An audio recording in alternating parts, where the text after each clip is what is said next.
Hidup bisa sangat sulit. Kita semua mengalami masa-masa penuh kesulitan, ketidakpastian, dan ketakutan. Pada saat-saat seperti itu, bukankah luar biasa jika seseorang datang untuk menyemangati kita, mengingatkan kita akan tujuan kita, masa depan kita, dan janji-janji yang memberi kita harapan? Dalam 1 Samuel 23:15-18, kita melihat Yonatan, putra Raja Saul, mencari temannya, Daud. Pada saat itu, Daud berada dalam situasi yang sangat sulit. Ia dikejar oleh Saul, nyawanya dalam bahaya, dan ia bersembunyi di tempat yang disebut Hores. Namun kemudian Yonatan muncul untuk menguatkannya. Yonatan, yang sebagai putra Saul bisa menjadi pewaris tahta berikutnya, tidak bersaing dengan Daud. Sebaliknya, ia peduli padanya, melindunginya, dan menyemangatinya. Daud lelah karena terus melarikan diri dari kejaran Saul yang tak kenal lelah, tinggal di padang gurun, terus-menerus takut dan tegang tentang masa depan yang tidak pasti. Namun, yang menakjubkan, Yonatan datang kepadanya dan berkata, "Jangan takut.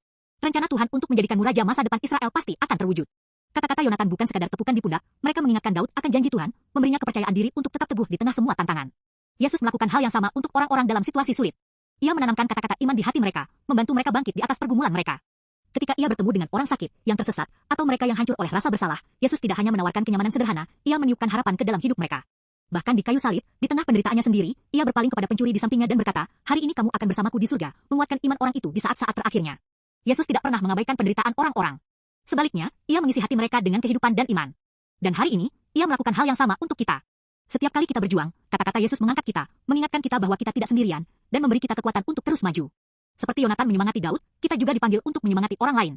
Ketika kita melihat seseorang sedang berjuang, kita bisa mengingatkan mereka akan janji-janji Tuhan. Kita bisa menjadi teman yang membawa kekuatan, menanamkan iman, dan membantu orang lain berdiri kembali.